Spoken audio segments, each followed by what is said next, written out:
Happy birthday to me. Happy birthday to me.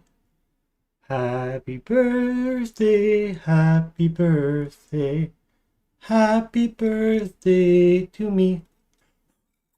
Hey there. Hello, I'm Sebastien. I'm a web developer and I try to publish video about web development, web standard, and Dino every week. As I've mentioned, today is my birthday and I thought that it would be a perfect occasion to start my first stream. So I never tried to stream really before, so hopefully this all goes well and there's no technical issues. But yeah, as I've mentioned briefly, I usually make one video every week. I've been thinking about changing my schedule a little bit where I would be doing one video drop per month on one of the subjects I've mentioned, web development, web standard, and Dino, and make one Dino specific video per month, usually a release highlight, and then try to make a stream once a week. And hopefully from there I can also create more content and maybe even eventually shorts. So for this first stream, I've prepared some content specifically about web component. I want to go through it with you, present it to you, and then if there's time, implement new features and see where that goes. Obviously this is a stream, so there's a chat box. If you have questions or things like that, I want to interact with you. I want you to ask questions. So I think it would make the stream a little bit more interesting and engaging.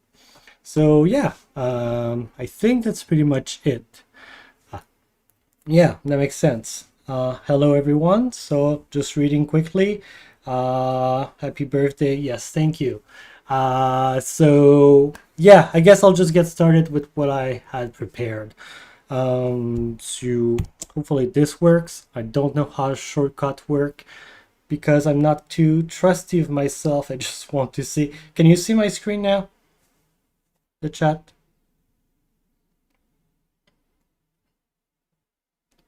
Yes? No? I don't know. Okay. Actually, yes, my feed is delayed. If I cannot see it, you cannot see it. See, we're learning together. We're learning about streaming together. It's amazing. So I'll just get started, I guess. What I've created is a component, a web component, and it's a simple little slider. And you can see it goes from 0 to 1. And also this bidirectional, so you can change the value here and here, sorry, and get the slider to change accordingly. So it's a web component. It's similar to React components, but the difference is that it's native to the browser. There's no transpiling step.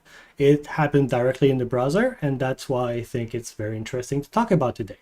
They were released maybe, 4 years ago, and there's not a lot of hubbub about it, so I want to bring your attention to it a little bit. So you can see me. You cannot still see the screen. Okay, that's great.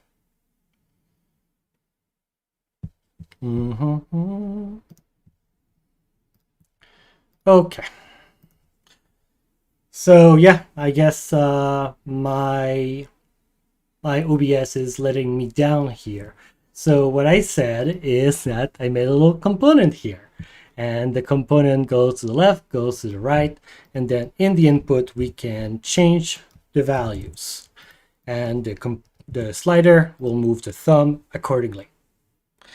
All right, and so if I open my thumb here on the side, you'll see that my component is declared here. So I called it IY slider, and it has one attribute, which is the value.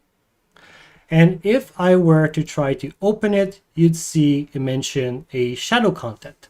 So the shadow content is something related to web components, where every component on the page that are a bit more complex than just text or a div or something like that, may have a shadow content. So as an example, there's the input here, and you can see that it does have shadow content also. We can see if we open this one that a input is described by a few div. One here, for example, is for the spinner that goes up and down. And one here is for the content editable, so the place where I can input my values. And here you can see that the value is updated accordingly. All right. And so that's how my slider is also built, right? I import styles that are directly related to the slider. And here I have some SVG that describe the appearance of my slider. So the first one you see is a rectangle. It's the background here, the gray part. It's the what we'll call the track. And then there's the active track, the purple part. The thumb outer, if you've noticed, when I click on it, there's a larger purple circle. That's the thumb outer. Then the thumb. And then the notch is that little line in the middle, the little decorative line. So that's the content that represent my slider. So now we can go and check out some code. So first, just plain HTML, nothing fancy here. We just have the new component, which is default value, and the input I showed you earlier. In this file, you'll also notice, well, I did put some basic JavaScript here, just kind of to bind the slider with the component. So that's the two-way directional binding is made here. Very simple things. So I'm not going to cover this too much. The other important part is this. So in our example, because by default you cannot import HTML into a JavaScript document the same way you can do it technically in React when we have the transpiling steps. So to avoid this, what I did is I created a template. A template is an element on the page that will not be visible to the user, but you can use it to clone the content that's there to instantiate your various component. And so here you'll recognize the style I showed you very quickly, and then the SVG I described. So the rectangle, the ellipse, the thumb, everything is here. And that's how that's what I'm going to use to generate my component. So let's just go to my JavaScript file here, where I create the actual component. The whole component is described as a class similar to you do maybe with React. And then the magic sauce is at the end here, where you're going to bind this class to the specific name. So in this case, we call window customs element define, and then the name of the component you want when you instantiate it in HTML, and then the class that's going to handle the component for us. Now, the lifecycle of a web component is quite similar to a React component. So it starts with the constructor. We call the constructor, and from there we can we have the opportunity to set our state and do any setup before it gets attached to the DOM. And then once our component get attached to the DOM, well, in this case, we'll call the function connected callback, which is similar to the component did mount method, in React. So I'll go through this slowly, where, and I have to remember to stop saying all the time. Sorry. So my state, I defined that a value called drag, whether we're dragging on the thumb or not. And then the value itself, it's a value between 0 and 1. This is the value that the user is trying to input using that input component, And then here's the little magic. So we have a shadow, we create a shadow. That's the part I showed you in gray that is kind of usually hidden from the user. And then I go grab the template from the page that I showed you a bit earlier, and I clone every element from the template so I can move them into my DOM. And so at this point, my element will be visible on the page. Then I need to do a little bit of binding. I need to go in the shadow that I just kind of instantiated, and I just want to go and select the elements that I need, that I know I want to interact with. In this case, for example, the thumb, because obviously I need to move it along with the notch and the thumb outer, and the active track, because that's the purple part that's going to increase and decrease. Then I have some binding that I'm going to do eventually here. One for the mouse move, to track where I'm moving my mouse around the screen. One for the mouse up, so that's when I release my finger from my button, my mouse button. And one for the mouse down, that's when I press, obviously. And so, like I've mentioned, the connected callback is a method that's going to be called when the component is added to the DOM. And I'm going to use this to start binding my various events. So the first one is the move up. So track when I'm moving my mouse around. Second one is the mouse up, so when I release. And finally the mouse down, specifically on the thumb, right? So I just want to start tracking a drag when I press down on the thumb, meaning the little circle pieces here. And so these events are handled with some functions that I pre-bound and I define here. The mouse up and the mouse down is very simple. It's only change my drag state from true to false. And then the mouse up, that's when I'm moving my mouse around. Well, first, obviously, I check, am I actually holding down my mouse while I'm moving? So am I dragging? If it's not, I'm just going to return, and that'll be done with that. And then I will access the track element from that. Those are the elements I know I wanted to interact with, so I kept for later. So I get the track. The track is the gray one here, okay? And I want to use this to calculate its bounding box within the page.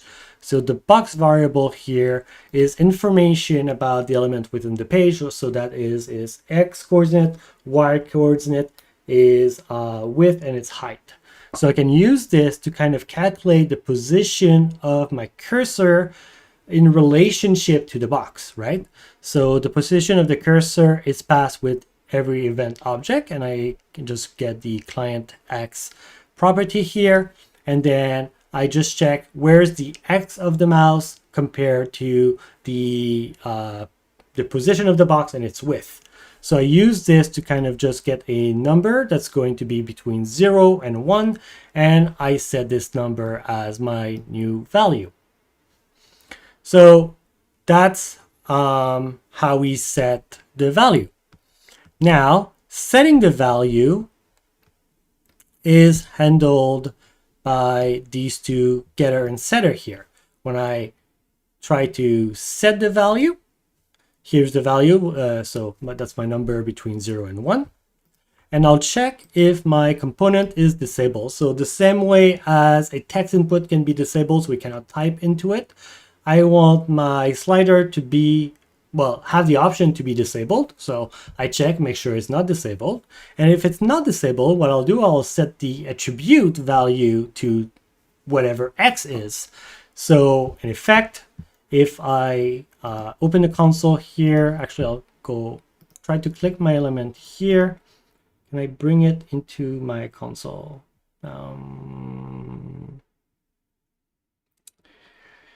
I wanted to try to do, well, that's annoying. I realized that my face is going to be over the console here. So if I say I just want to grab the element from the page, so I grab the element from the page here. It's just my E, should be my element. Is it not working like this? I've selected. No. I should have downloaded Chrome on this, I guess. Where the heck is the cake? Oh, it's behind me. I have a moment where I don't know what I'm doing here. Okay, I'll explain instead. So what I'm saying is, imagine I have the component and I set its value to, let's say, 0.5. This will trigger the attribute to be updated. Okay, so it'll set the attribute here to 0.5.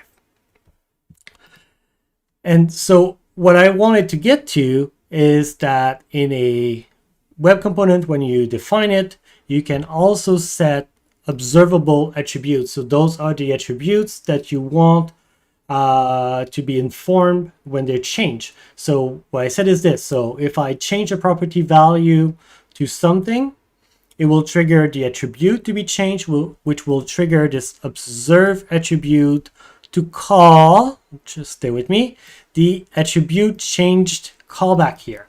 So this is where the magic will happen. Every time that the attribute value is changed, this function is called, and what I'm going to get is the name of the value, the attribute that was changed. In this case, its name is value, the old value, and the new value. And then I'll just check making sure that the new value is between 0 and 1. Otherwise, it's not shouldn't be treated, and that the value was actually changed, and that my component again is not disabled, because if it's disabled, I don't want to do anything. Then if it isn't, I'll just change my state, set the value that I'm tracking, that's my state, to the new value as a number. Then I'll call my render function. Now I called it render, similar to a React component, but it has no implicit meaning aside of, like, the browser is not going to call the function by default, okay? So I have to specifically call it when I need it. And so here's the most relevant, the opportunity is to call it is here. And finally, I will dispatch an event change the same way as we do most components. You know, if you have a input text, you'll type in something, tab away, you'll have a change event so you can interact on the new input value. So this should bring us to this render function, which we keep deterministic with the state of our component. First, I make sure that the component is actually attached to the DOM, so it has a parent. If it doesn't have a parent, we get out and we're done. Then I'll get all the elements that I need from the component, sorry. So again, the thumb, the notch, the thumb outer, the active track, and the track. Then I'll try to get the bounding box of the track within the page. So this will help me kind of know how far the thumb can go, you know, because if I were to just kind of follow the mouse, it would eventually get out of the track, and that would be kind of awkward. I get the radius of the larger circle, and then I create a ratio. So if the value is like 0.5 and the width of my box was to be 300 pixel, then I know that my thumb should be at 150 pixels, so straight down the middle, right? So that's the ratio variable is for. And then I just do a little bit of math to decide what's the actual x coordinates of the thumb. So, and then once I have this, I can just set the center of the thumb. I can set the center of the thumb outer and the notch. And then because our active track goes from the left to the right, so from 0 to infinity, I can use also the x as the width, right? So if I say 50% gets converted to 0.5, and this will say, well, again, if this, the component, the track is what right now? Track is here, 278 pixels. So 0.5 divided by 2, that gives you 278 divided by 2. That gives you 139. So 139 become the center of my circle, and the notch, and obviously the width of my active track. All right. So for now, I don't see any question, so I'll just keep going with this. So my intent was, if we're all on the same page here, is to build some more feature on top of what I already have. So the first thing would be, I was thinking, some implementation of this, you'd be able to click on the actual track, and this would move the thumb to the position where you click, updating the value accordingly. So that's what I want to try to implement now. So logically, I will need probably a new event listener on the track, which is the last one. So I'll get the notch, the thumb outer, the active track, and that should be my track, right? So thumb, notch, thumb outer, active track, track. Yes, that makes sense.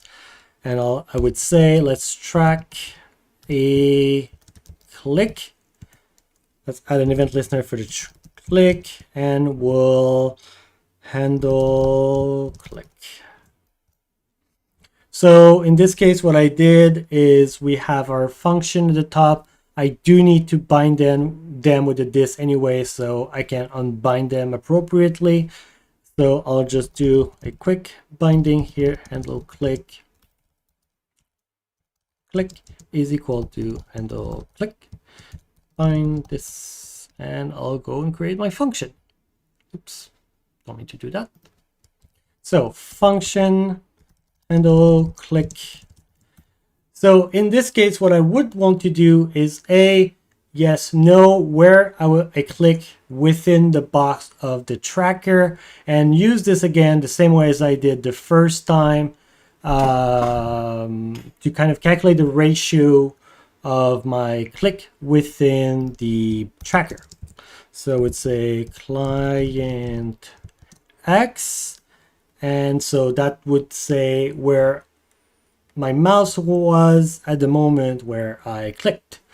And then I would want to set the value against the ratio of my client's X within the track. And I wonder if it could be similar to this here. Well, here I had the value. So no, it's a little bit different. Okay, so watch me do math live and ridicule myself. So if I get the bounding box of the track, and I know its coordinate, it's the X of the box, and I know its width, right? So when I get the box, it tells me the X of the box and its width, also the Y, but in this case, I don't think we care about the Y very much.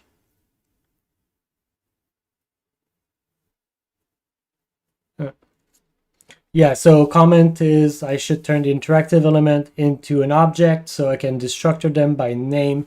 That's a very, very fair comment. I think I went, I started with less elements and they kind of grew. I didn't refactor it, so we could do this refactor. It's a good idea. But I'll stick to my train of thought first. So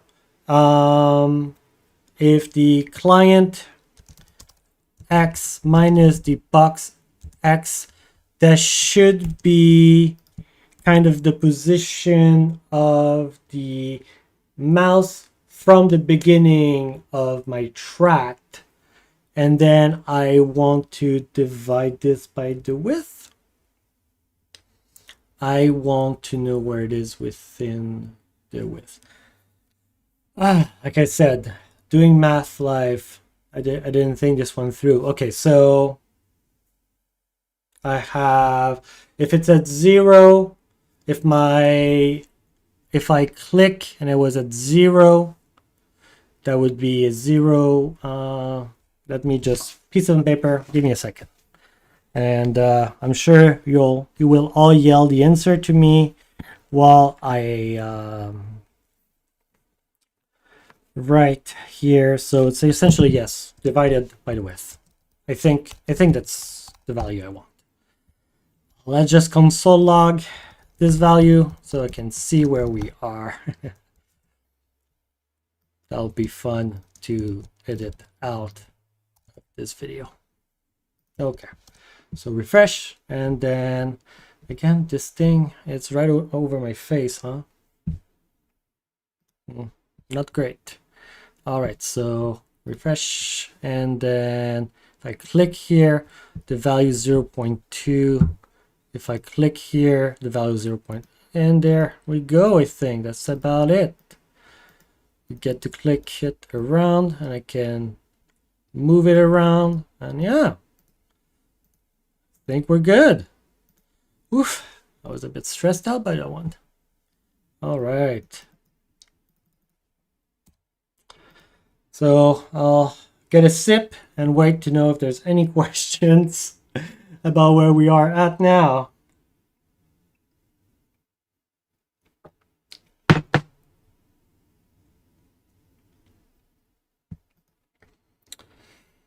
I guess not for now. I don't know. Hopefully everybody is following with me. It all makes sense. So as I've mentioned, someone said that we could destructure the array, destructure the object instead of an array, which I think is a good idea. So we can do this refactoring very quickly. I think it'll simplify my code as I go forward. So thumb, notch, thumb, outer, and active track and track, and then make this an object instead of an array. All right, and then I just go refactor very quickly. So here I'll get the track instead. Thank you, ID. Not helpful at all. So why? Stop doing this. What is it doing to me? Okay, we get the track here and there. And here we need the thumb and the track. Yeah, boy. Not so smart, huh? Thumb and the track. Here we need just the track, just the thumb. Well, actually, we need both. I added a event listener here on the track, so I'll remove it. So whenever our component gets removed from the component, we want to make sure to remove our event listener, otherwise it'll be a mess. Click from this and I'll click. Here we go. And then slowly just go through it, make sure don't miss anything. Okay, and here we need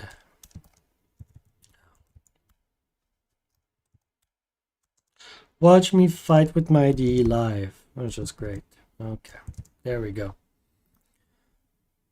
Hopefully I didn't break anything. Let's go and test this out. So refresh, and yes, I did break everything. Great. And I'm sure you all saw exactly when I did. It says line 73, and I have no line. So 73. Ah, I see. There we go. Okay. Nothing too crazy. And okay. Looks not too bad. I think I got it right. Okay. All right. Is AC on? Is it loud? Because I mean, I'm just whistling right now. I did try to set a what's the word? It's a noise suppression on the microphone. So let me know if it's very bad. I can try to fix this quickly. Let me know. So yeah. So from there, what I wanted to do is then, since we have our slider and everything is working nicely, I wanted to maybe implement a slider that would handle a range. So instead of one value, it would handle a value within one number and the other. So we'd need two thumb, and then the active track would be in between the two thumb. Okay, so sound is good. Okay, let me know. So now, okay, I know that my component need to be doing the same things it was doing, but also be able to be in a different mode that is going to handle a range. And so one thing it could do, so what I'm going to do is I'm going to I was worried that the cake would melt. It does look a little bit sweaty right now, so I think it is a frozen cake, so that might just be water. I will tell you after the stream. I thought like I'll buy a cake, I'll eat the cake, and it'll be funny and like maybe I'll look like a pig. But then I was like, oh no, now I'll get chocolate all over my teeth, and I thought that it was just a bad idea. So what I'm going to do for this one is I want to copy some of the component I have. I'll have to be a bit more specific with my naming here, but let's try it. So I'll have this, and then I'll have an H3 that will say slider range. And then what I imagine it would do, and name slider range. Okay, that should be okay. So instead of a value, well, I don't want to set a default value. I do want to set, I guess, a min value and a max value, something like that. So then that could be one way that like my component would know in which kind of mode to present itself. So what kind of cake is it? A chocolate cake from the looks of it. It's a Black Forest cake, so it's dark chocolate and cherry jam and some cream usually. Yeah. So I have my new attributes. And so there'll be minimum value, max value. That's how I know in which mode I need to present the component. So that should start here. So the first thing obviously will be if we're in a range mode, I'll need an extra thumb. So that's the first thing I will try to figure out. So here I have my template. I take the content, I clone it, and then I move it to the shadow content. And then after this, I could decide if, for example, if this has attribute, min value, and this has attribute max value. Only in this case, what I'll do is I'll try to get the thumb, the notch, and the other thumb and clone them so I can have two of them. So let's just do a little bit of refactoring here. So I'm going to take this and say thumb is equal to this, and then notch will be equal to that, notch, and thumb outer, oops, shadow, and yeah, thumb outer will be equal to this. What did I do? Is that just a thing you can do with let? I don't know, I never do it. Why did I decide to do it now? All of these new things I kind of just try to do now. Okay, no, I effed up something. Oh yeah, I don't know what I'm doing. Okay, okay. Don't laugh. I know. Okay. And here can refactor this. this a little bit so I only go and query my stuff one at a time. Well, only one, sorry. Avoid extra logic. Okay, so if we're in range mode, the component is in range mode. All right. I will try to clone the thumb, the notch, and the thumb outer. So it'll be something like this, where we'll have a C1, so thumb clone node. There's no need for deep clone. Const C2 is equal to the notch, which we're going to clone. And const C3 is the thumb outer, which we're going to clone. Sorry. There we go. And then once we have our clone, we'll move them into our shadow DOM also. I could also maybe, I don't know. Let's see. So shadow pen child C1, shadow pen child C2, shadow pen child C3, and that's not correct. I need the content. Now, yeah, is it the child? I always forget. Let's console log this and see. Should also just read the documentation, I guess. Not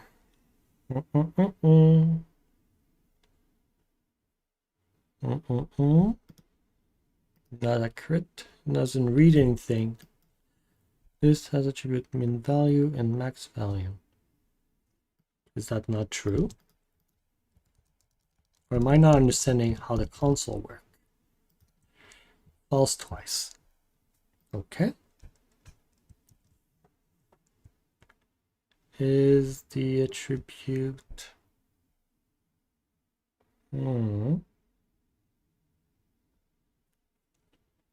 does the attribute only is readable after?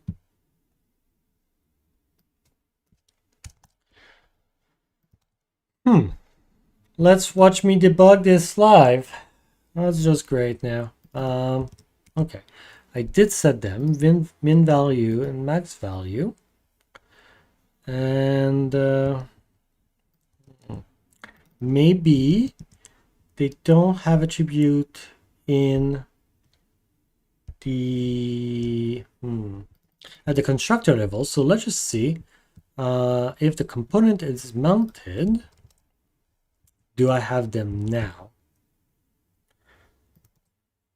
Yes. Okay. So, okay. Good lesson. The attributes get bounded to the component only when the component is added to the DOM. Okay. Interesting. All right.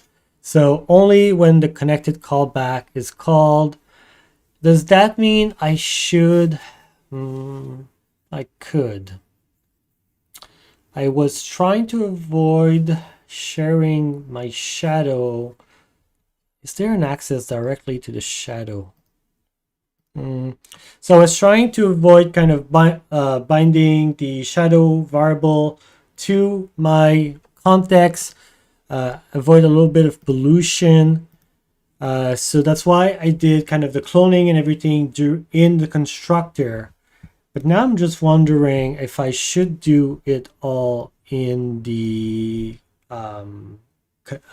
what is it? Connected callback? Connected callback. So let's see. So properties of IY slider. How do I get the shadow? Can I get the shadow is the question. So MDM component get shadow content. Is it just shadow root? Can I access it directly? let's see. So console log shadow. Is this shadow root? Can I have access to it directly? Yes. Okay. Okay. So, okay. I'll do a bit of refactoring here. I create a shadow. That's good. I don't need the variable, I guess, because I'm just going to move this here. Oh.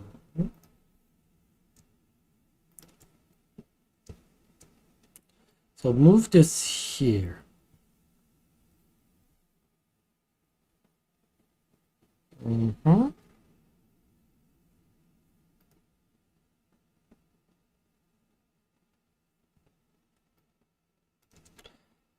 Concerning.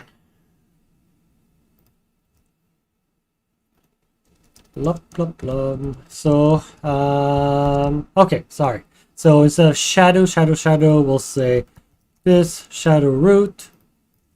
We'll just rewire everything here very quickly. I just want to see if I'm on the right track here. Track. Okay. Right side assignment cannot be destructured. Sure. 119.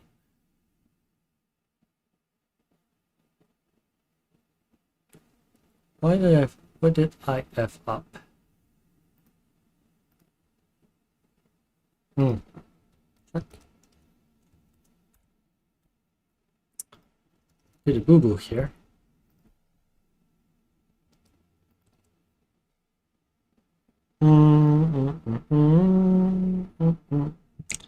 What did I break now?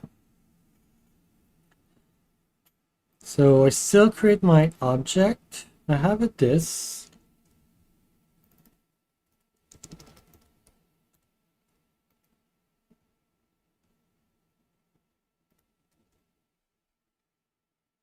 What did I break here?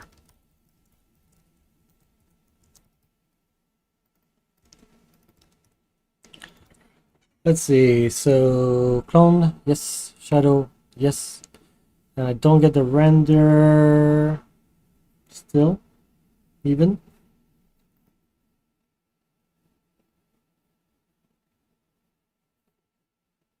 I'm all alone on this one, huh? What did I break?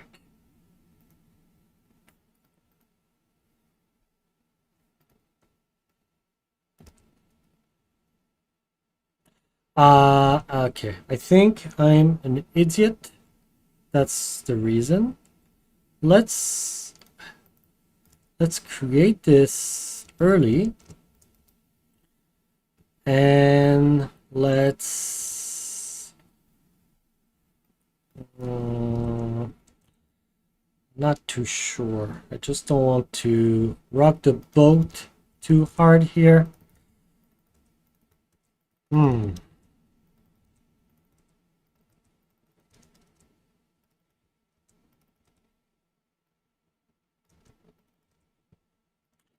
So I'm just thinking that now my render function might be called too early. I need to instantiate, well, create that variable on the context first and then use it. And so it doesn't kind of triggers an error here. But obviously I'm jumping something out. So, okay. Yeah, that makes sense. So line 121, if there's no track, I guess. Okay, yeah. I don't want to make it more complex than it has to be for now. So I'll just do this. And I'll have to look back into it and make sense of this. So now node append child must be an instead of node. And so when I was checking the clones, I have the ellipse, which I don't want to append to. Aha, yes, okay. Stupid moment. I don't want to append the various shapes to the shadow root, I want to append them to the SVG, right? So if I just go back to the index for a second, just to show, if I get the ellipse, I need to put it back into the SVG and hopefully in the right order. Yeah, that should be all right. Okay. So I don't want to append it to the shadow root, but I want to append it to the SVG. So this shadow root, what am I doing? SVG is equal to this shadow root, query selector, and let's just get the SVG from it. And then that's the thing I want to append to, if anything. And so no content. That was wrong. I was reading into an interaction of my IDE, doubted it, and I think that's correct. Okay, no error. Okay, it doesn't know. Okay. I think I rewired everything. I think I'm in the right direction. So only if min value and max value are set on my component, I will grab the SVG from my shadow root. I will clone the thumb, the notch, and the thumb outer and add them to my SVG. So I'll just clean this up quickly. And then I want to, let's get this element.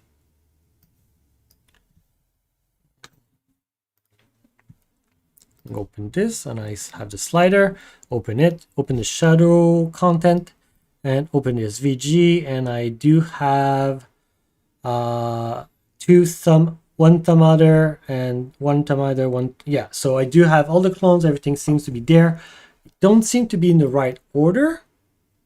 So that's relevant. I need to be careful about this. So thumb outer, thumb, and notch. So if we want them to stack, they have to be in the right order here. So that's important. And then just to be on the safe side, I want to be able to visualize them properly. I will just set each of them attribute CX to 0. Well, let's say 0. Let's be let's say just 32. I don't want to be outside of my box. I think 0 will be a bit too far. So let's do that with C2 and C3. My line doesn't have a CX. It has a X1 and a X2, which is this one. So X1 and X2. Okay. So we do have our two thumbs. So the first one should still be able to move. The other one, though, is just there for show, right? So at least here, confirm that we have cloned it properly and it appears accurate. Now I will need to bind an event on this one too. Okay, so if I used to bind an event on the thumb, the mouse down. In this case, I'll bind an event on C1. So thumb, C1, add event listener, mouse down, and then we'll do the same handler as before. So now the second handler, the second thumb might be movable? No, okay. It doesn't yet. It's still, so when I click the mouse down, it will trigger the drag, but not necessarily on the right one because I didn't bind it. Okay. I got myself. I'm right. I'm right back. Okay. So because I have two thumb, two notch, two thumb outer, I need to think of a way to represent this. I can, well, they definitely need maybe names at this point, because up until now, I only had one. It had a class, and now maybe add a class for the min and the max, so at least I can differentiate them and make sure that makes a little bit more sense. But more importantly, I need to add them to my collection here so that I can then move them also. Okay. Because I have a lot going on here, I will give myself a little kind of brain breathing space where if the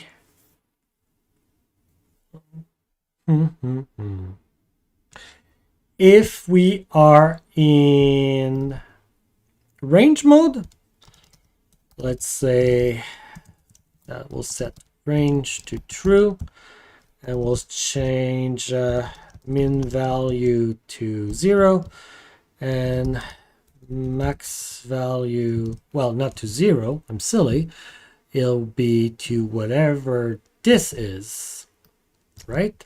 So get attribute, let's get the attribute, turn it into a number, and do the same thing with the max value. Get a number out of max value here. Okay, so we set this, therefore it means we need to be able to, once the mouse is pressed on one of the two thumb, we need to know which one of the two thumb it is and which of the value it represents. So if I check my thumb, the C1, I can maybe add a class. So classless add, this will become the min, and the thumb that I had before will become the max. That's what I will do for now. Not sure if I need that yet. I still need to think myself through it. Good. So now let's clean up. Do I have more to clean up? Yeah, a little bit. When my mouse is down, I want to still track its position of the mouse within the box. But now the difference is I will either set the value and, sorry, got distracted by a comment. Someone says, really enjoy your content, visit channel, and I really hope it will grow a lot this year. Yes, me too. So thank you very much. So I'll say if this is in range mode, we'll be thinking about the min value, the max value. Otherwise, we'll still be thinking in terms of one value. And now we need to figure out which of the element was clicked. And so that's a bit difficult because on mouse move, the target is the document itself, so I cannot know it from there. So I might need to track it along with the drag variable. So maybe I can say drag element for now. And then when the mouse is down, I guess I'll set the target to the drag element. So I said it's drag element, right? Drag element, yes. So I'll set the target. So the target should be the correct notch because I bound the notch itself directly. I'll have to double check this, but hopefully my mental model is correct. And so here, and I'll just log them because move on this drag element. Let's just console log this out so I can see if all my assertions are correct, and then go from there. So this one I didn't break, and this one move the min. This one is the max. No, so right. Oh no, actually it is there. Okay, perfect. Yes, it does work. Okay, so this drag element is the element that is actually being moved. And I need this information because I don't remember. Oh yeah, I need to know which one is moved so I know if I'm setting the min value or the max value. That's what it is. So I could say something like, if this drag element class list has min, we'll be targeting the min value. Otherwise, we'll be targeting the max value. And we'll set this to, for now, I know it's not that simple because I don't want them to collide. But for now, I'll set it to the same thing as the other one before. And now at least I do have, I am wondering if I should. So it's important to remember that the previous behavior works because when I move my mouse around, I set this value, right? Not this underscore value, but this value, which has a getter. So it has a getter. Well, sorry, it has a setter. It has a getter, but what's important here is the setter. It has a setter, and the setter set the attribute which triggers this bit of code. So I guess, we want to have a similar loop, so I don't want to change this too much. So what I think I need to do now is I need to say, well, I want value and min value and max value to be observables, right? Let's keep this clean.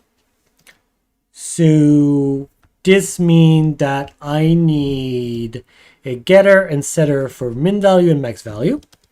So let's start with the setter. So min value x, and then we'll do something similar here. But I want to know that it's disabled, but also that we're in at least like in range mode, right? So I already did the check for this. So I'll use this variable to say like, if it's not in range mode, I shouldn't be doing anything really.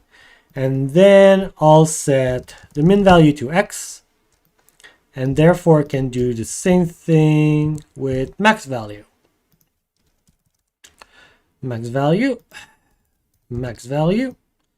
And then I guess I'll just say if, max value, if I try to get max value, if we'll return the value if we're in range mode, this max value, and otherwise we'll return null or false. I think it's intrinsic value. I'm not too sure. Just null. Get min value. Return this, and same thing. Range this min value. And null. Okay. That should bind this properly. So now if I'm thinking this through correctly, I would set max or min. If it's appropriate, we'll update the attribute, which will lead us back here. And this means that, so So same thing, just that. So if we're in range mode, we'll set min or max. So something like this, I guess, will work. So I'll say, so I always have this variable that is like the variable that should be this kind of user facing.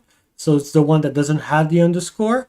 And I also keep track of the variable with the underscore. And this one is for internal information only for now. So what I'm saying is I want to set the new number to the property with the underscore, and because otherwise we'll have a infinite loop, right? If I set like max value directly, well, we'll call this again, which calls set attribute, and then we'll never get out of that loop.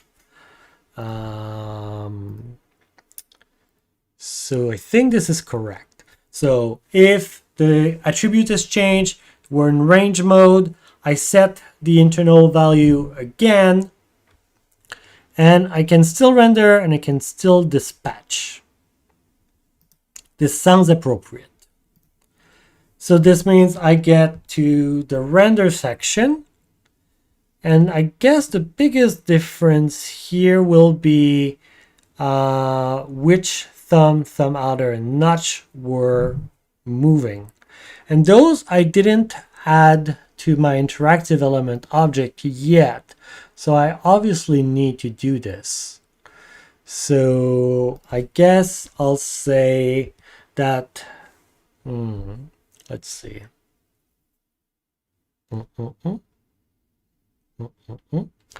Okay.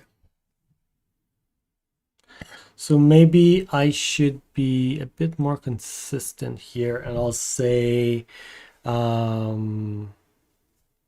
that this interactive min thumb will be the thumb, and then we'll do the same thing with all of them. Min notch will be the notch, and same with the thumb outer, so min thumb outer is equal to the thumb outer. And then I'll use the cloned one for the max. So I'll say same max thumb is C1. This interactive blah blah blah max notch is C2. And then finally is a max thumb outer is C3. I think that makes sense. And then based on this logic, I'll move some stuff around, essentially maybe this. So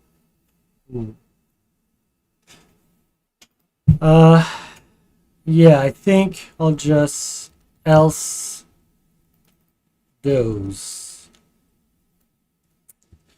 So active track and tracker still the same, but only if we're in normal mode, thumb notch and thumb outer will be kept the same. That does have a lot of implications, so I need to think this one slowly. That doesn't change anything for this. These still refer to the same element that existed, so that's still correct. And we do bind the new thumb properly, so that's correct. When we check our event handler, I don't refer to the thumbs. We just refer to the target. So that's okay, I think. I think there is no change there. So the biggest change will come, okay, in the disconnect, there's some stuff we need to do there that's definitely relevant.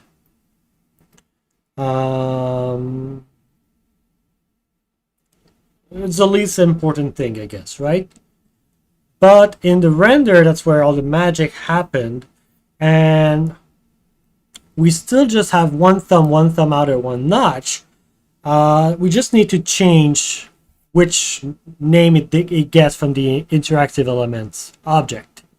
So what I think I'm going to do is I'm going to take these out from the destructured object, and we're going to interact. And I guess let's go here. And we're going to define them based on the state and based on the dragged element. So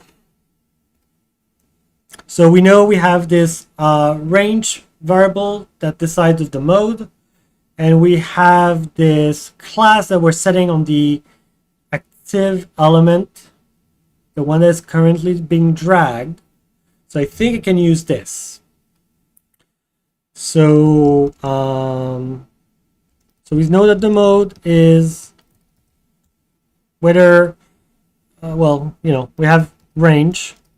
That's one important thing, and we have whether it's min or max. So let's say, can I call it D for direction? It's not the best name. I just not too sure right now which one I want. So it said drag element class list has min. How did I do it the first time?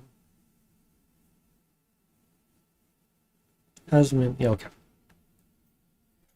And well, I guess has min, so min value or max value. Okay.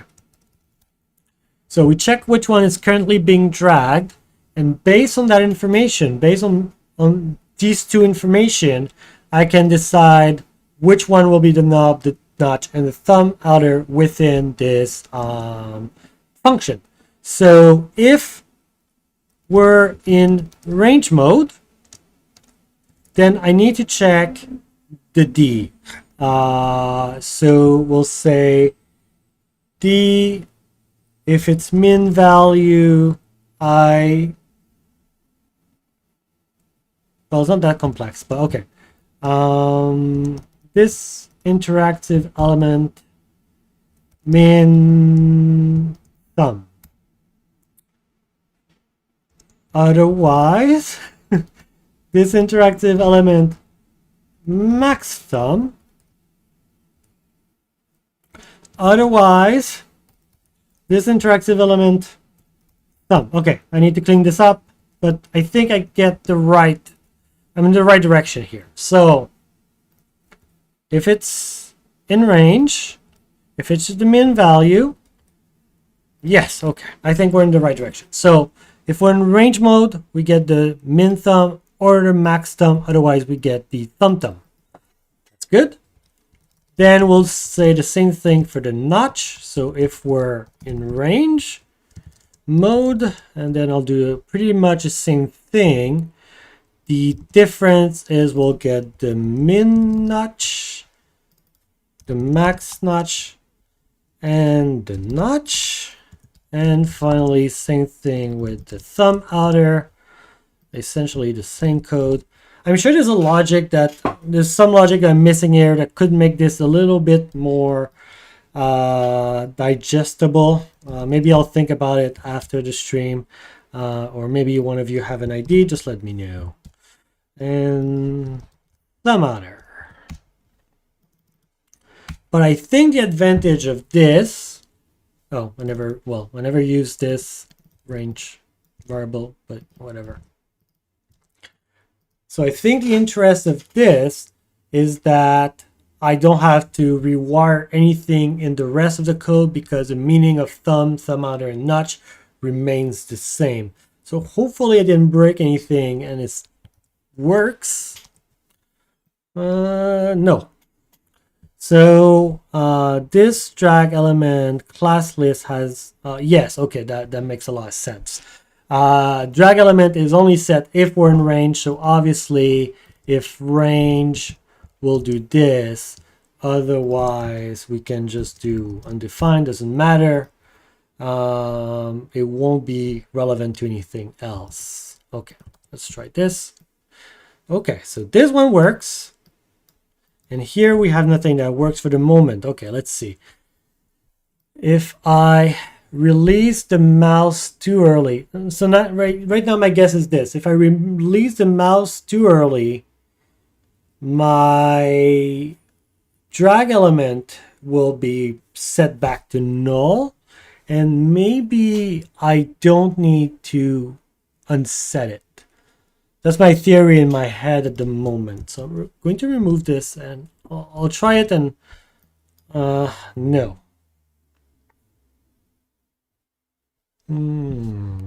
Okay, that's not it.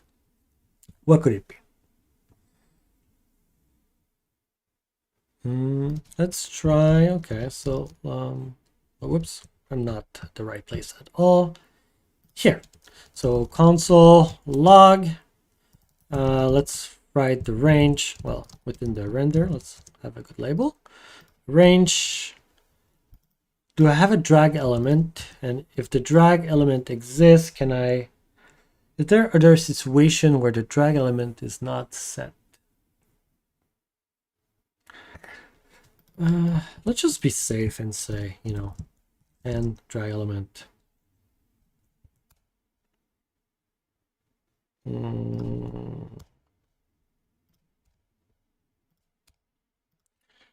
Let's make sure that this range and this drag element exists, at least so I don't get the error.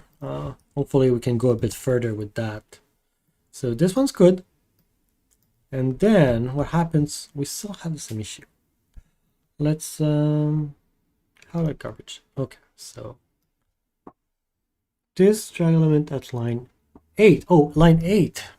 I'm not looking in the right place at all. So there might be a moment where we're in range, the mouse is moving, but we don't have a disk drag element. Okay, well, let's, I guess the logic is here. Let's see. Now we have the same error, disk drag element class list and has no. Is it not called has? Am I? Maybe I'm not reading the error correctly. Is that possible? It's contained, right? It's not has, it's contained. Class list, add, remove, toggle, contains. Oh, Christ. Need to read the error message properly. Oh, man. Has, contains. I only did that when. Okay. Okay, let's see. Does that help? Well, I don't get errors. And one is moving. I guess it's something. The other one's fine. Okay. Where am I now? So, when I move, I feel like, okay, I need to confirm that something happens here, right? So let's try move and my ratio value here and see if something is, yes, that's fine. And then the next step is to know if it triggers the observable callback. Console log attribute name value. Let's see. It didn't anywhere, right? Okay, it didn't. Okay, I guess we're going somewhere. And I'm losing some of you, so I guess I'll try to wrap this up soon, since it's already been an hour. So this drag element class list contain min value, max value, and those are the name of my observed attributes. And I I should expect actually not the attribute, but the setter to be called, right? And so what about this? Setter, this range. So can I set max value and min value? Let's see. Perplexed. I'm a little bit perplexed here. The move is the value, and this logic is the key, or at least the attribute name. Attribute name. And let's log this. I trying to debug this, trying to figure out where my logic is faltering. So when I move, I get min value, and here I get max value. Oh, why is the log not following? It's not. It didn't scroll with me. I need to figure this one out. That was okay. That was annoying. Okay, so the setter is called. I needed to scroll apparently. Okay, the setter is called. So this is okay. Don't need this apparently. The setter is called. And the setter should set the max value and min value correctly. So I guess I can go and check if the attributes are changed at least. So min value 0.3. If I move, once change, the other one change. So that works. I can set the attributes. And the attribute callback is not called.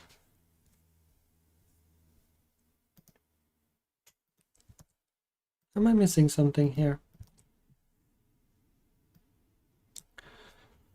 My attribute callback is not called. Everything else is there. Min value, max value, you can see here the updating. So this means that this works. And max value are observed.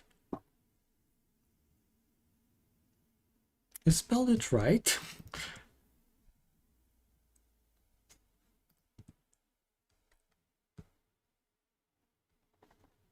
But this doesn't seem to be called.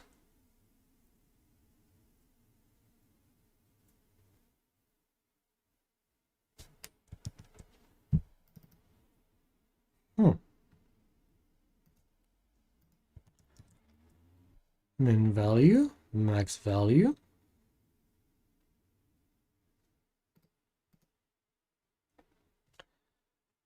I do wonder what I'm missing here.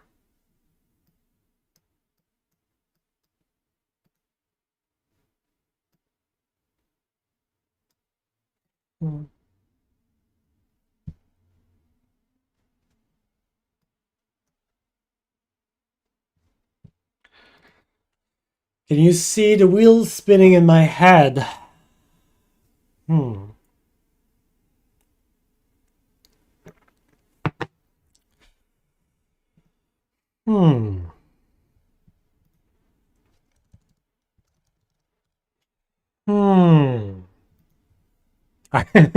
I don't know what else to say then. This is called, right?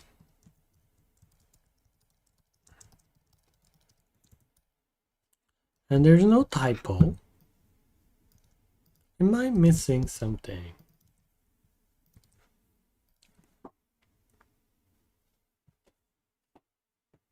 I must be missing something.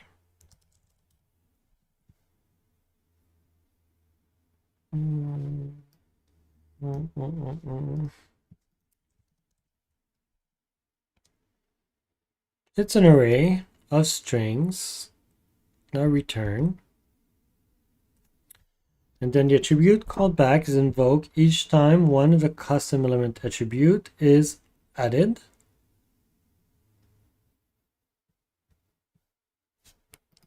I have that. What is going on? I really wish I knew. This is frustrating. So close to the end now. I'm sure I'm very, very close. It's one thing that I'm missing. What could it be?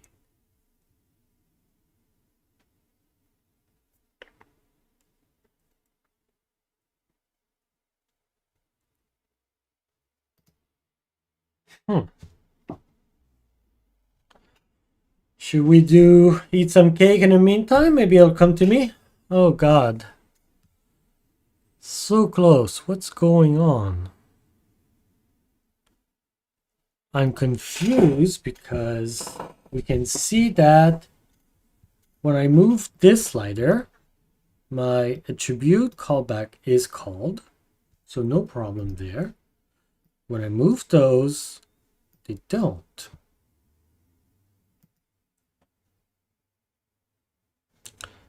But the values are registered. This all works perfectly well. Ooh! I think I know. They don't get capitalized. Huh.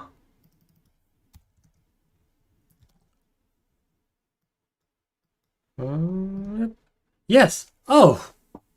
God.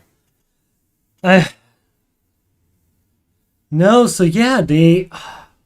Wow, okay.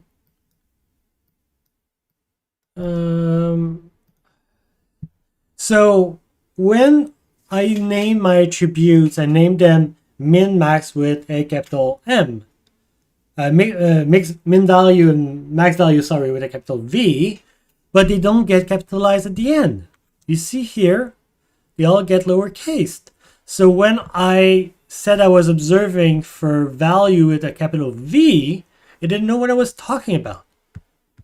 Wow. Okay. Okay, but so now this does get called and set the variable properly, etc. And I do see that my render function is called. When I move them around, the render function is called. Okay, we're somewhere, and this still works. Okay. Wow. So we're here. We're in range, drag element, la la la la la la la la. Yes. Let's move this console log here and just kind of confirm that I'm thinking of the right thumb outer and notch. So these are the max. I think the two the thumbs are in the wrong direction, but yes, that's a working. Why are they jittering around? Okay, at least that's a different problem. Wow, okay. So if I move this, I do set the right one, the right thumb outer, the right notch. Actually, no.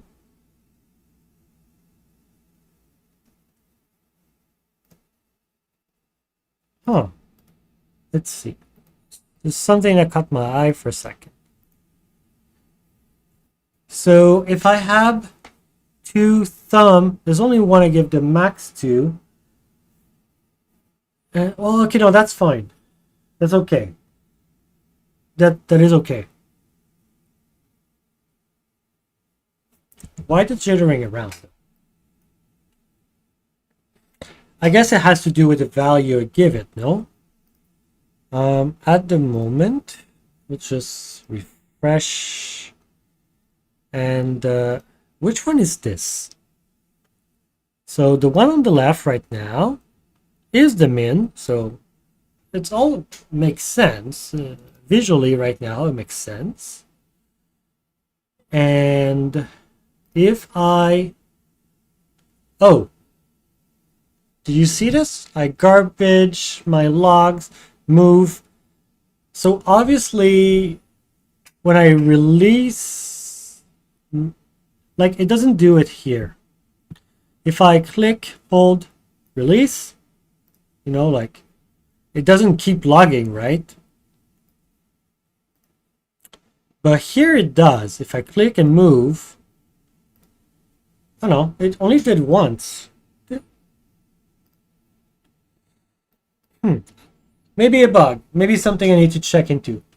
Do you have... Also, make sure to check your GitHub sponsor page. I left you a present for all this hard work. Oh, thank you. So, I do have a GitHub account, like everybody.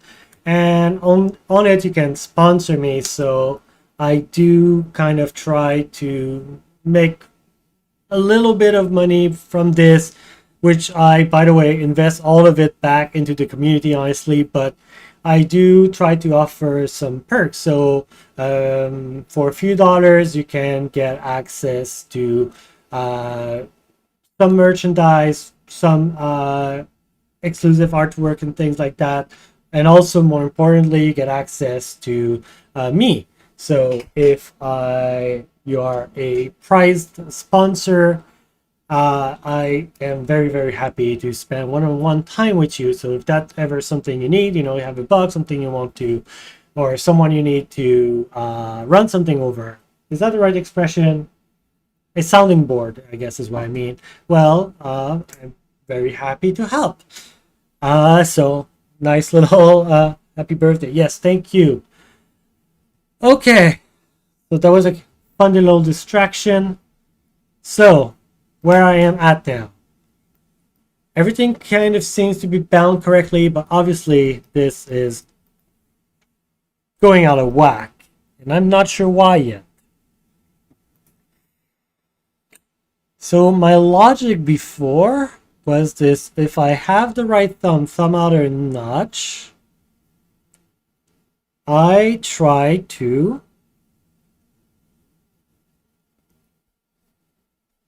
okay, the problem probably comes. Well, I'm thinking the problem comes from... Oh, I know. Okay, I got it. I'm still referring to value. And value is, at the moment, for some reason, actually, I don't remember why, it's set at 0.6. So when I try to move it, it just jumped to 0.6. That's the issue.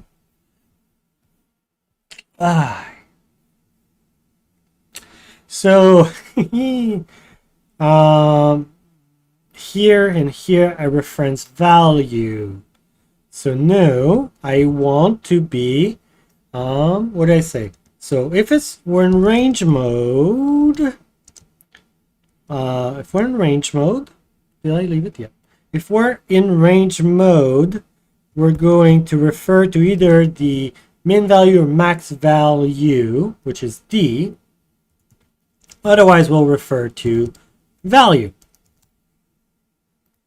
Oh, I need to remove this. And then I'll do the same thing here.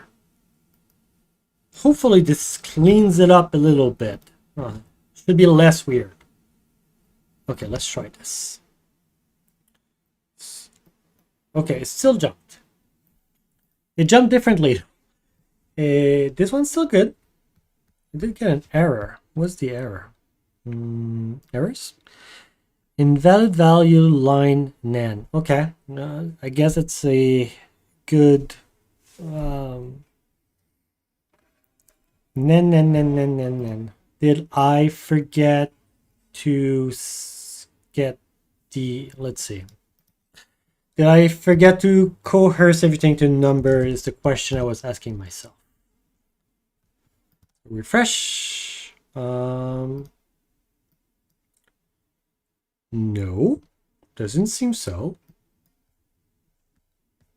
Doesn't seem so. But they don't get updated. The min... value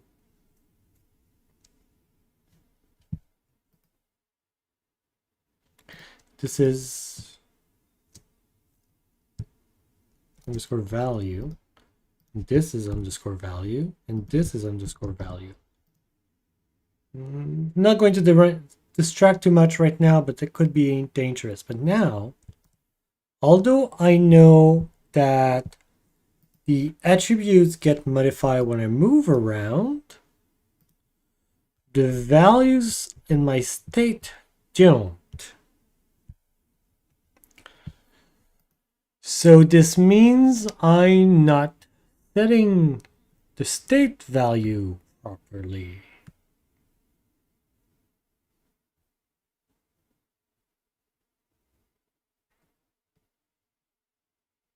That's supposed to be here, right?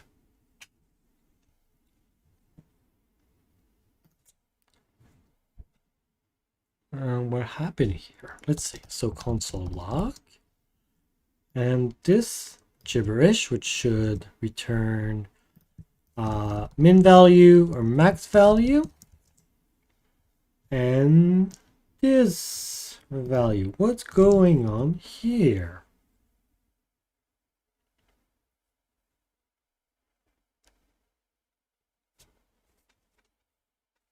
Where do I set underscore value normally? Ah. So here's a culprit. So the culprit is here, not there. Okay. So console log attribute score, well, this. And let's just put whatever was there before. See if there's something weird. And what's W? Okay. Yes.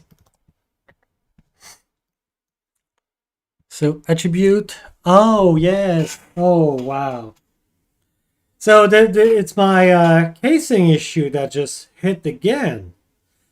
Okay. So obviously our attribute name is lowercase everywhere. So therefore the variable name has to remain lowercase if I'm going to use it as a reference.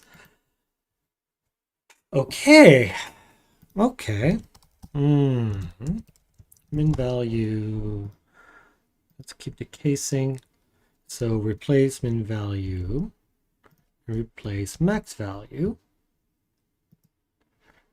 I'll just do it everywhere, I guess. Ah la la.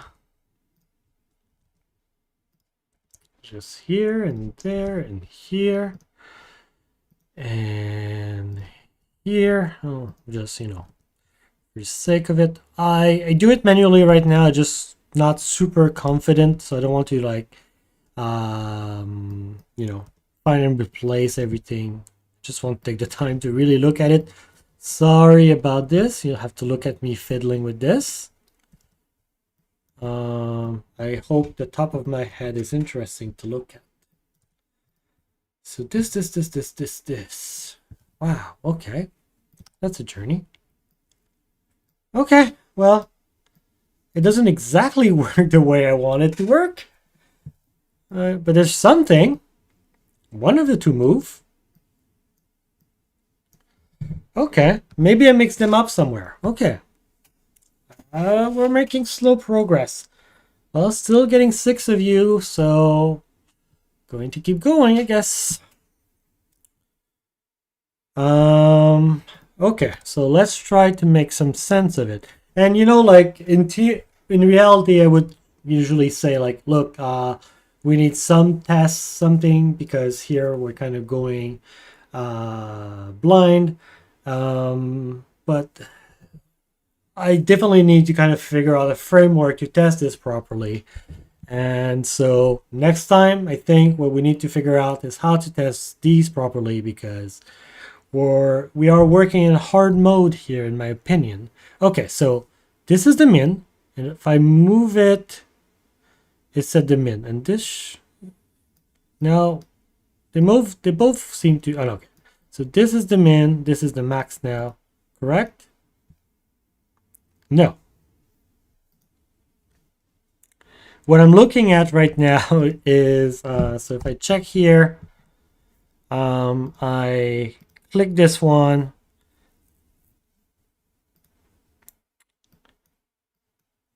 I think I'm going to colorize them differently because I'm going to go nuts here. Let's go to our style for this component. And so if the ellipse has a max class, we'll make its stroke red. I think will be enough. Okay, that should help kind of make sense of this, right? When I move. Okay, no, that's my hover. For a second, I saw it like go back purple, and I thought like, are they swapping? Are the class moving or something? And I was like, oh god, that's because of this here. Let's I just want to keep it red at all time. That'll be helpful. Okay. I don't seem to be able to grab the max, although the max value change.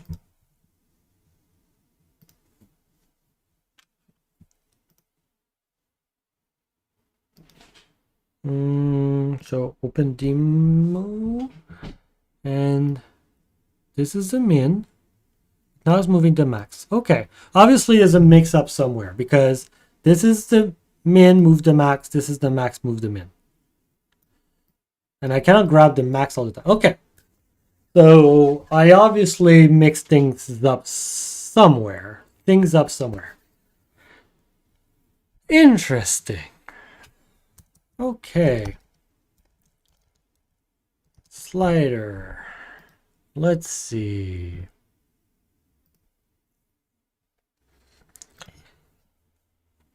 So when I click one of these, I get a target.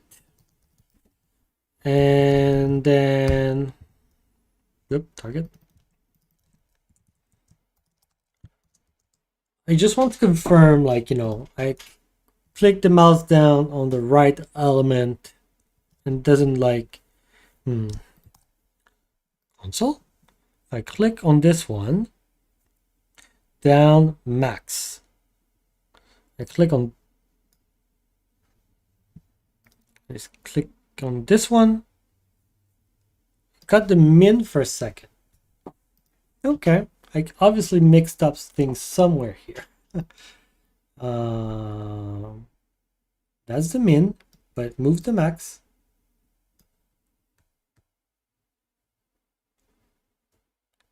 Wow.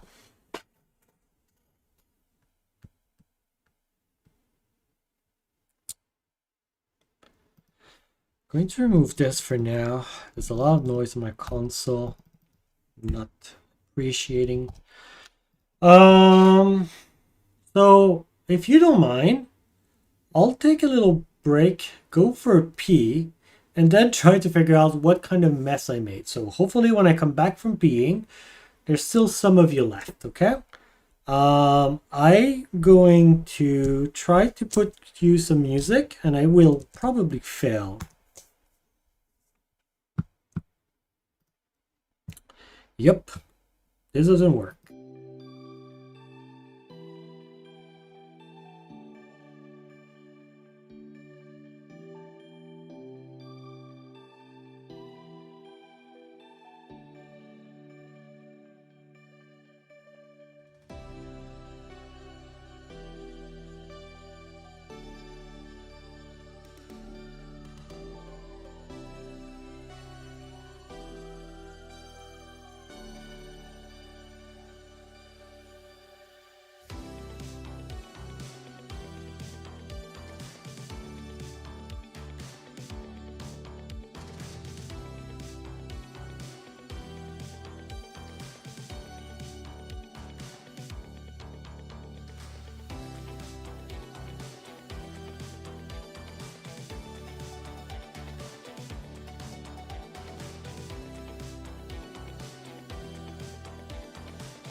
All right, so I should be back now.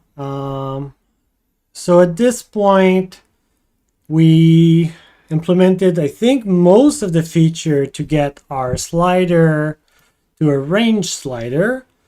I feel like I mixed up a couple of variables here and there because they don't seem to interact appropriately. I do have an idea though, so I'm going to try this. I wanted to ask like if anyone had a question, something they wanted to say or anything. I guess now is the right moment. Obviously, I guess I'll know in like 20 seconds or whatever, but yeah. So let me know if you have any question. One thing I think I did is at some point, no. Okay. I'm out of the idea for now. I need to think myself through. I think I'll go again through the code and see if I mixed up any of the variable. I'm confused by, so again, that's the max. Should control the max value, and that's the min, should control the min value. If I click on the max, it seems to move the min but control the max. Click on the min. Okay, yeah. I swapped them somewhere. Maybe that's it. Maybe there's not more to this. I just swap them in the render. If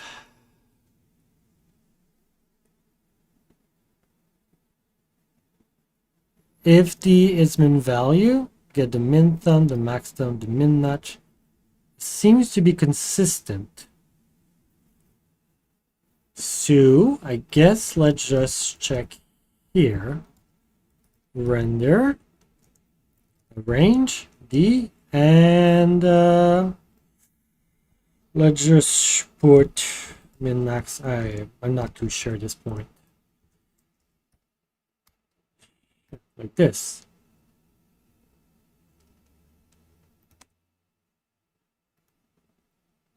So click this, and render says we're in range mode, and you're targeting the min value, which is incorrect. That is the max.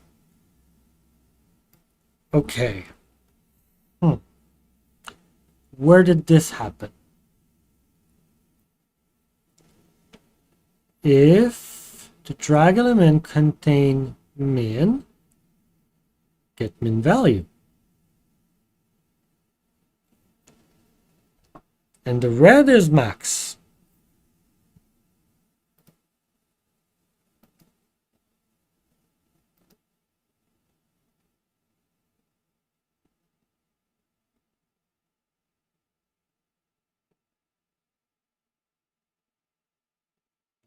Okay.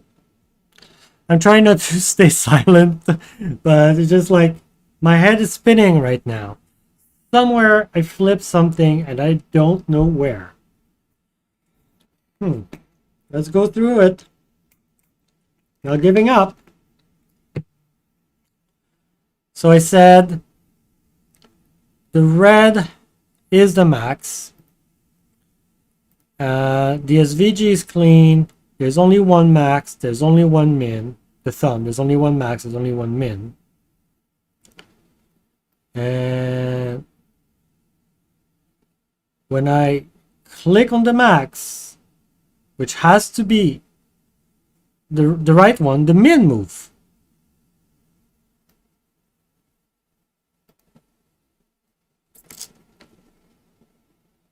That's very clear. And just refresh to be sure.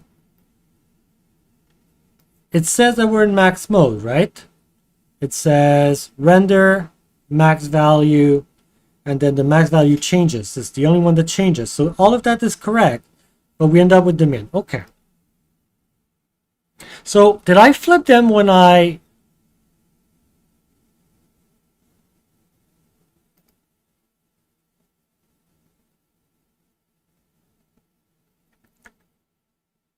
flipped them here? I just flipped them here. Right at the beginning, I think. The min is the thumb, and C1 is the max. Wow, okay.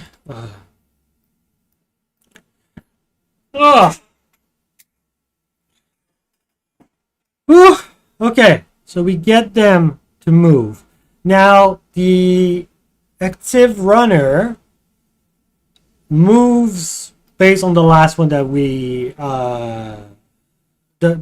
based on the last one that was held, which makes sense for now. So okay, that's what we have left now. Can I get a hooray in the? I need a hurry in the chat now. Wow. Ooh. That was a lot of pain for nothing. Wow. Double check everything you do. It's going to bite you in the butt later and you're going to hate yourself. Yes, thank you. Oh, wow. That was a lot of wasted time. We live, we learn, I guess. So, all that we have to do, well, we have two things left right now, right? The max stays, has to stay on the right, so they cannot, cross. And the active have to be between the two values. So the second one is the easiest one, I think, right? We'll just say, so the active track is here, and its width was right now x, which x is the current value of the knob. But instead of staying to x, now we'll have to move its x also. Okay, that's interesting. So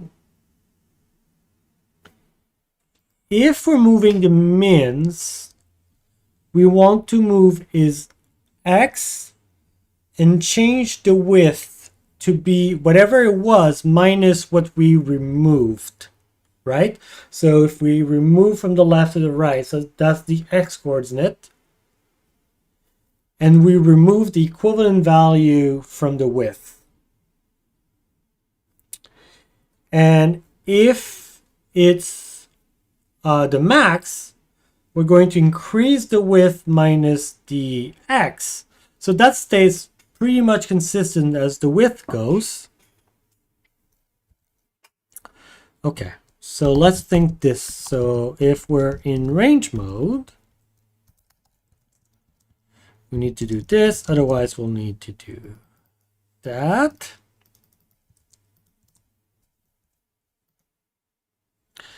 And so if D is min value,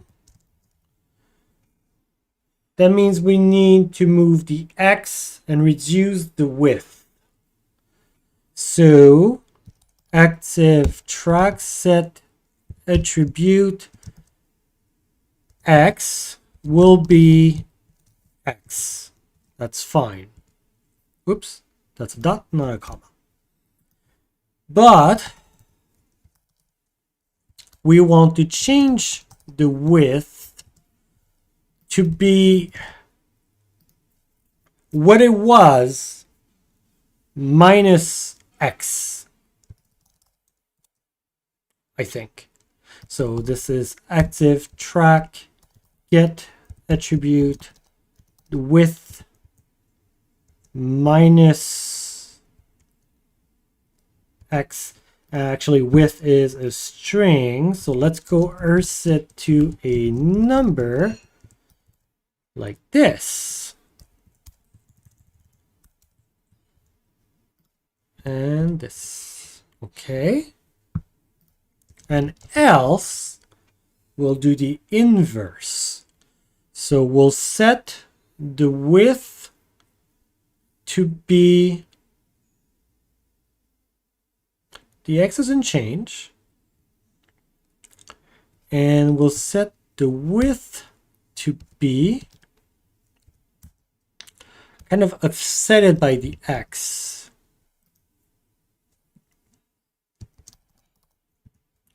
So the width will be the current value for x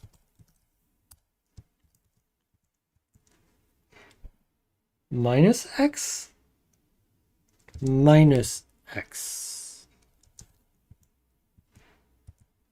Oops, this doesn't belong there. I removed too much now. Okay, there. I think. We'll see. Nope. Nope.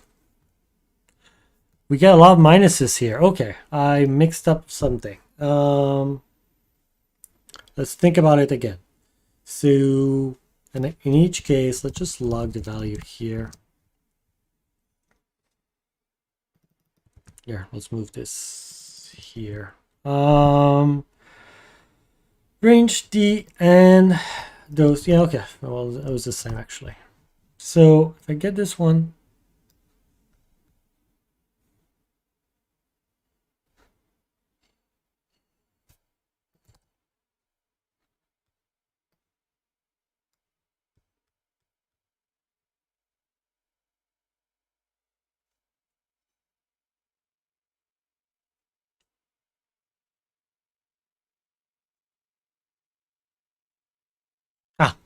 I know. Active track. So get this, the X, and now let's do pro move. Put this into an object so we keep the key, and I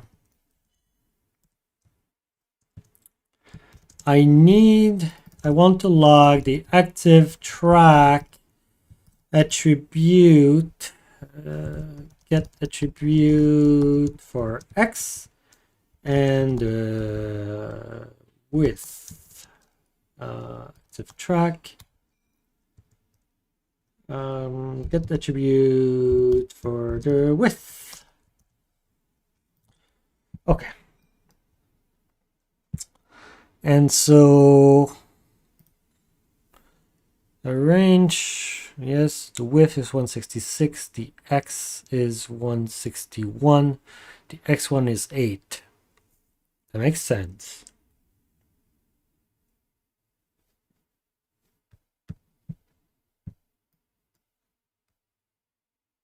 Okay. So if min value, I set the X and then the width minus X, how's this confusing? Console log min value is equal to whatever that is and whatever that is.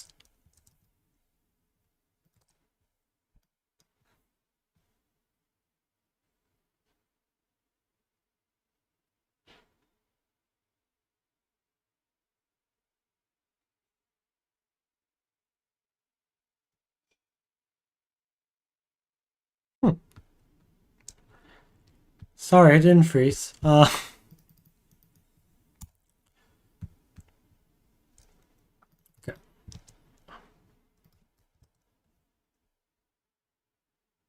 Still thinking this through. It said the width will become this. I just feel like it moved in max instead. I don't know why I went and removed this thing here, but I'll put it back. It's actually kind of useful. I don't know why I removed it.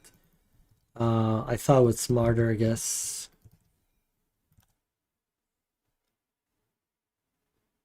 Oops. Min.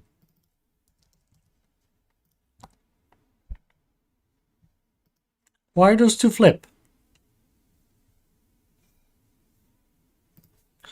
Those are not in the right direction. So there's a point where I thought I fixed it, but the min and the max are swapped by the value associated to them. Is this one when I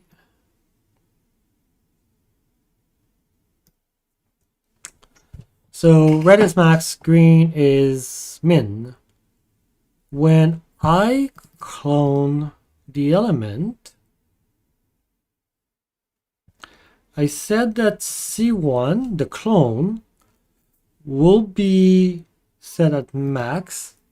And did I give it a default value? No. The default value comes from the attribute. Because what I'm thinking right now, what I'm wondering is why they placed there. They don't seem to be at 30% and 70%, and that's the min and that's the max. So I'm wondering why they are where they are.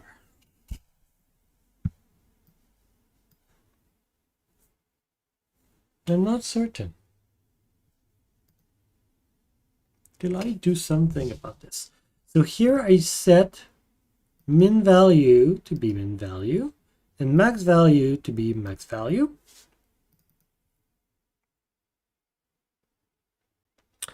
Which doesn't necessarily force a re-render. Like, it doesn't necessarily, once all of this is done, I don't set the actual min value and max value.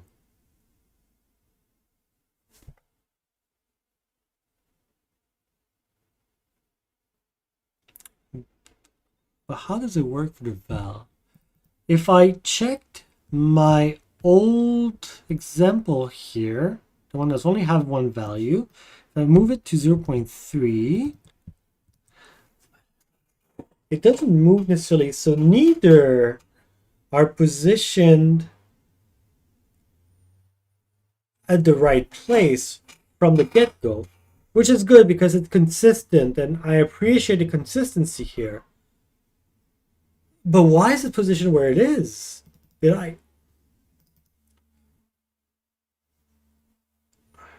did set them a default RX. That's why. Okay.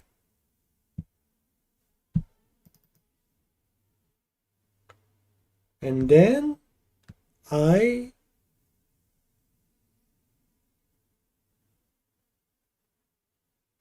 give them a value of 32. Okay, so I position them and then okay. So once the callback is done, I should at least render once, no?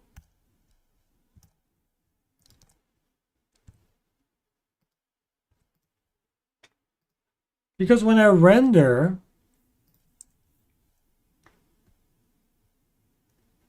I should get the new X. Why did it move? I changed this, right? 0.3, yes. And the just here at least, console log render. Well, they're not necessarily, no, they are. Okay. So there's no first render.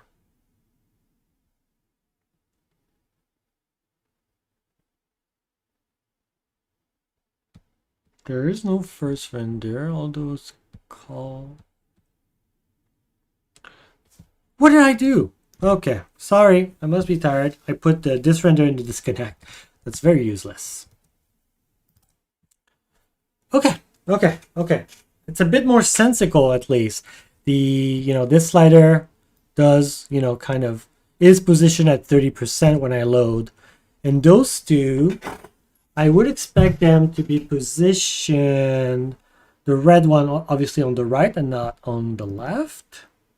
And they should be at 30% and 70%.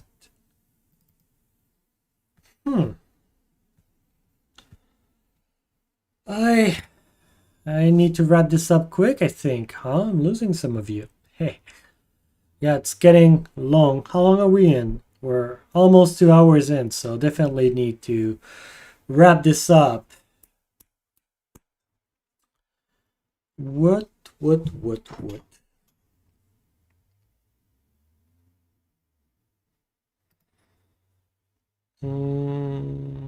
So I see, like I see two problems right now. Obviously, default render is inappropriate, right? So the red notch should be about 70% of the thing, and definitely isn't, right? And but the min, change the min, that's correct. And the max, change the max, that's correct. But the two generate, they are flipping their logic somewhere. What I was looking at very quickly, just like if I move the red one, which is the max, it changes the max value. If I move the green one, it's changing the min value. But it kind of, the width going completely berserk.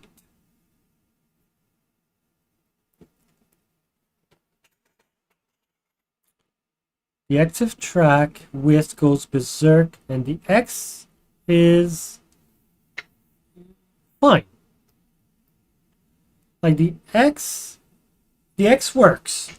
Like the X at 24, because the since the element has an extra, that circle here, the outer circle, they start at 24 pixel from the edge of the SVG.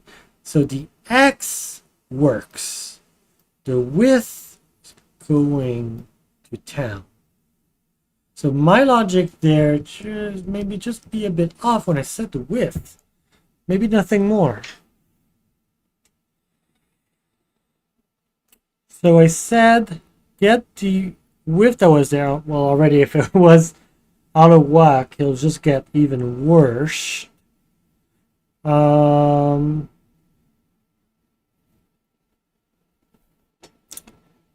And the width before I start breaking things, makes sense?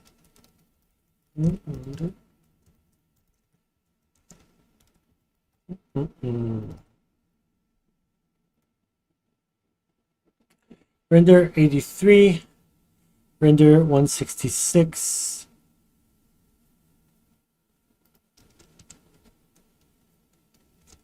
Do I have other console log here? Yes, I do. Let's just comment these out for now. I just want to focus on this.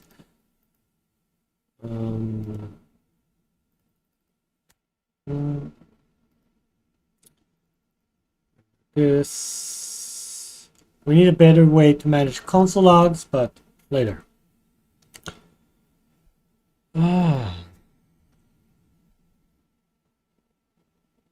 So the width at 166 to start with.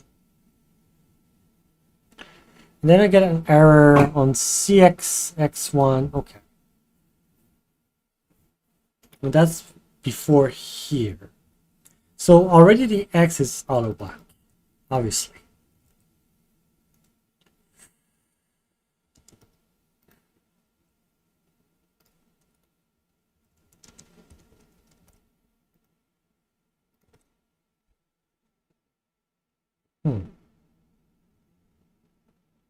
In one case, the X is nan. Nan. Well, here.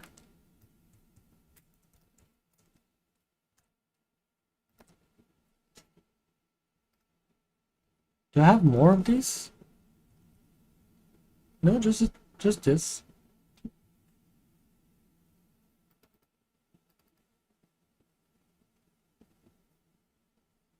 The X is still nan? Yes.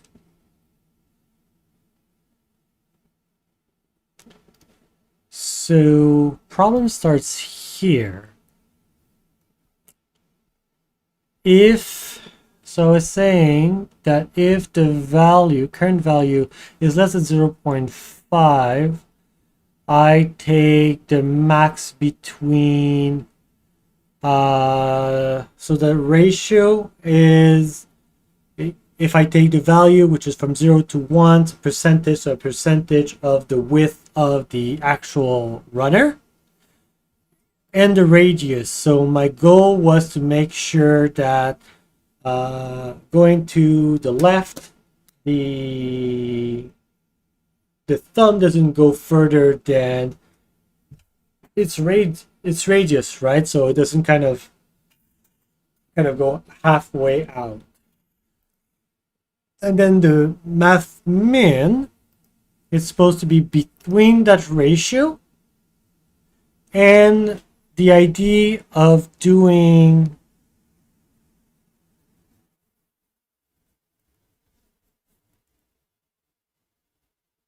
I am not certain about this. I don't know why. So that's kind of like the radius of the larger circle minus the radius of the smaller circle, which should make sense. And this minus the width. And I said the minimum, but obviously it has to be at least 0, right?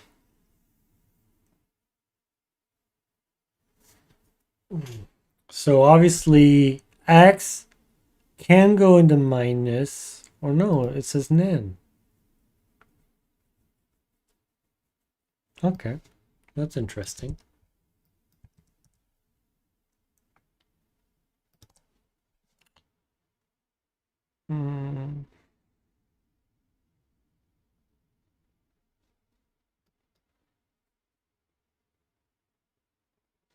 Because yeah, minus 16 is not acceptable, nan is not acceptable.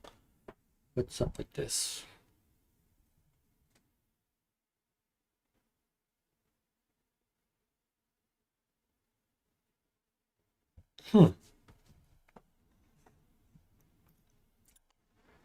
So, true meaning max ratio. So that's the one that makes the cause problem, right? Well, they both cause problem in different ways. Obviously, those two flipped again. They start flipped. Okay.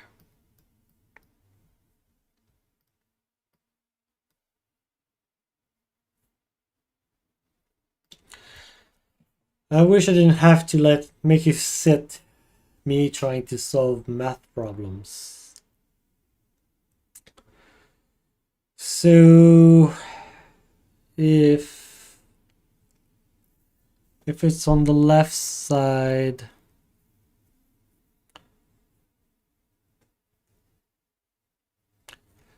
I actually, all tell me should I leave it there and figure it out later and just update you on the change, or you want to watch me fix this and pull my hair out? Let me know.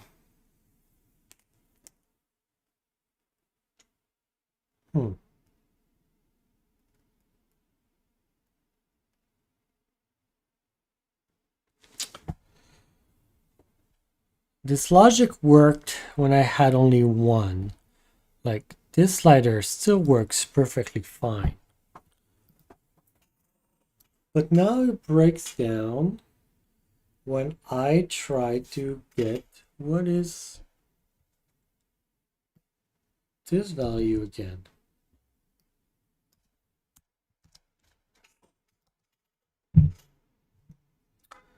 It once is undefined. So one of the two currently comes back undefined. The max value, I think, comes back as undefined.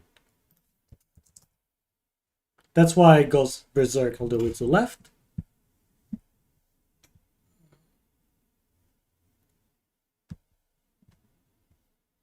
No.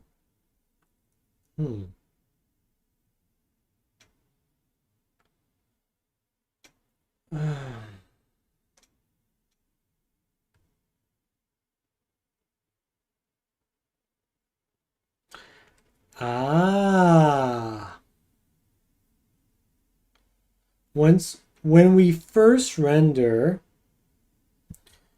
we don't have a drag element, therefore we're not moving the mean value nor the max value.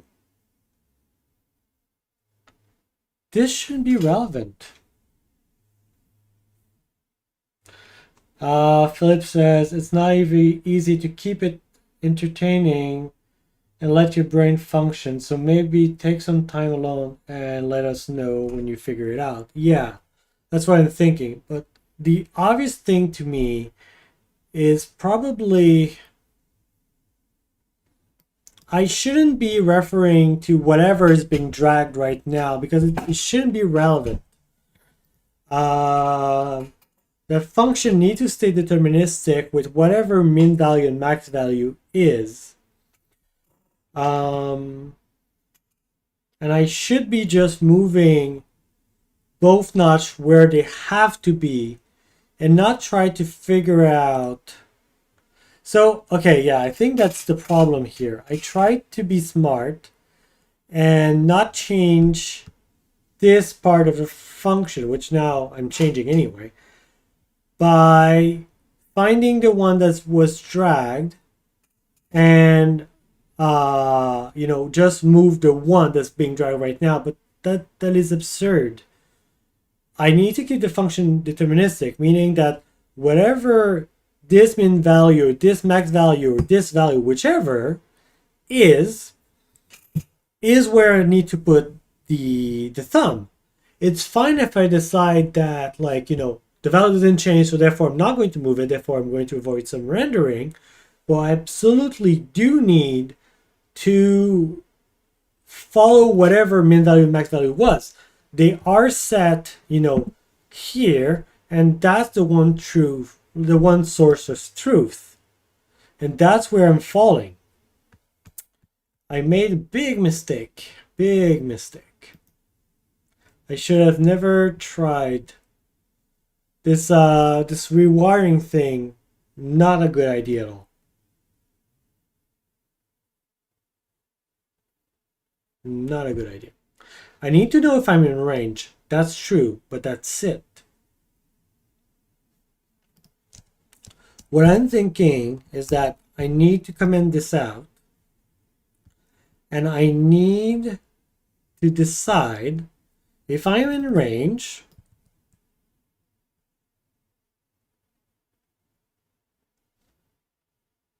Can I move? Yeah. Okay.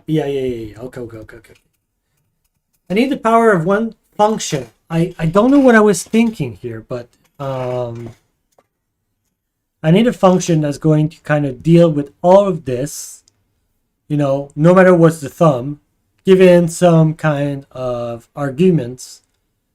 And then I just move both the min and the max in position, or the value, the default one, in position. So yes, I think I need some time. We already run into 2 hours. This is going to get boring.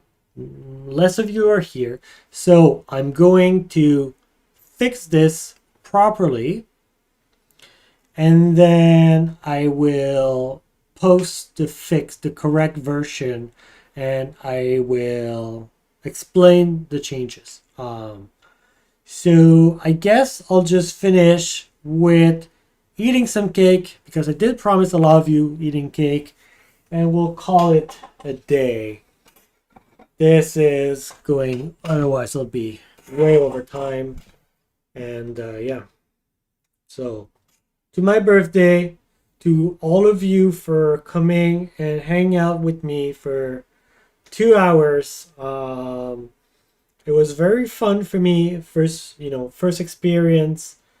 I'm very happy that we had 69 playback. Nice.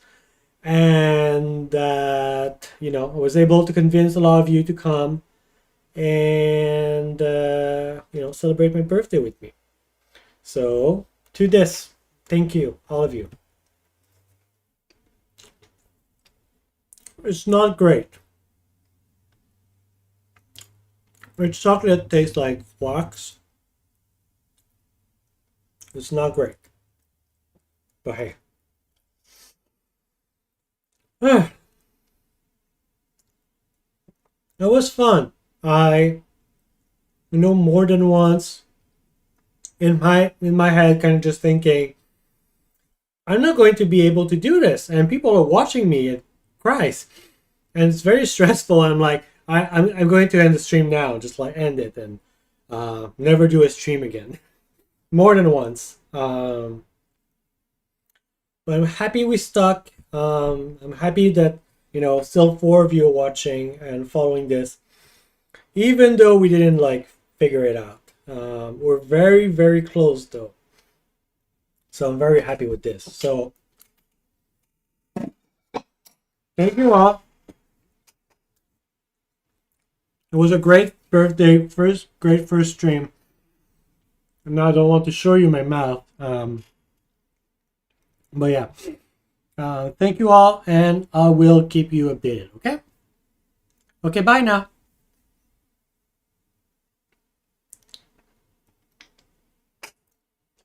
I'm trying to end this.